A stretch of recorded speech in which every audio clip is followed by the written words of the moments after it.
উজান থেকে নেমে আসা পাহাড়ি ঢল আর ভারী বৃষ্টিতে বন্যা হয়েছে দেশের 12টি জেলায়।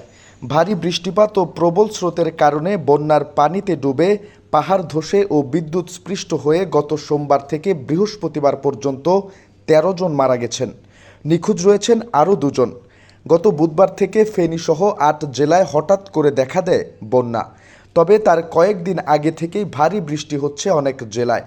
এরপর বাঁধ ভেঙে বাঁধ উপচে বৃহস্পতিবার আরও 4 জেলার অনেক জায়গা তলিয়ে যায়।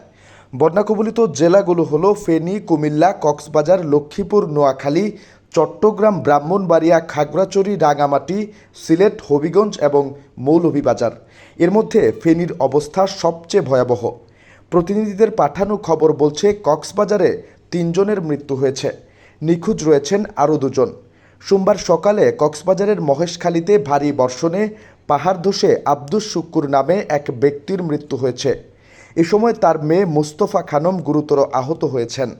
কক্সবাজারের রামু উপজেলায় ঢলের পানিতে ভেসে গিয়ে 2 ব্যক্তির মৃত্যু হয়েছে। এছাড়া আরও 2 জন নিখোঁজ রয়েছেন। চট্টগ্রাম বৃহস্পতিবার রাতে হাটহাজারীতে বন্যা দুর্গত এলাকায় বিদ্যুৎ স্পৃষ্ট হয়ে মোহাম্মদ জিয়াউর রহমান সাকিব নামের এক যুবকের মৃত্যু হয়েছে। ঘরে বন্যার পানি ঢুকে গেলে সাকিব আইপিএসের সংযোগ খোলার সময় বিদ্যুৎ স্পৃষ্ট হয়ে মারা যান। কুমিল্লায় বৃষ্টি ও বন্যার প্রভাবে 3 দিনে 6 জনের মৃত্যু হয়েছে।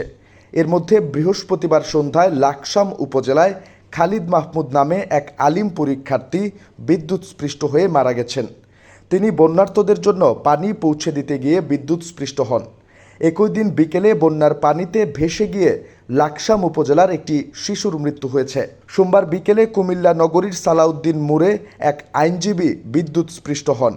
অন্তঃসত্ত্বা স্ত্রীকে একটি ডায়াগনস্টিক সেন্টারে রেখে বের হলে বৃষ্টির পানিতে পড়ে থাকা বৈদ্যুতিক তারে জড়িয়ে যান তিনি। এতে ঘটনাস্থলেই তার মৃত্যু হয়। বুধবার 14 গ্রামে বন্যার পানিতে মাছ ধরার সময় মাথায় গাছ পড়ে শাহাদাত হোসেন নামের এক প্রবাসীর মৃত্যু হয়েছে। বুধবার বিকেলে বৃষ্টির মধ্যে বৈদ্যুতিক পিলারে বিদ্যুৎ স্পৃষ্ট হয়ে রাফি নামে এক কিশোরের মৃত্যু হয়েছে। বুধবার মধ্যরাতে মাছ ধরতে গিয়ে স্থানীয় একটি ব্রিজের নিচে তলিয়ে যান কেরামত আলী। কিছুক্ষণ পর ঘটনাস্থলের কাছেই তার মরদেহ ভেসে ওঠে।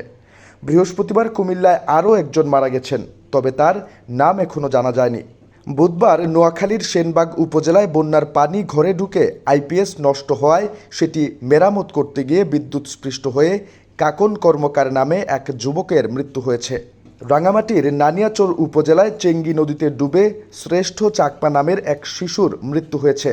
বৃহস্পতিবার বিকেলে উপজেলার বুড়িঘাট ইউনিয়নের কুকুরমারা এলাকায় এই দুর্ঘটনা ঘটে।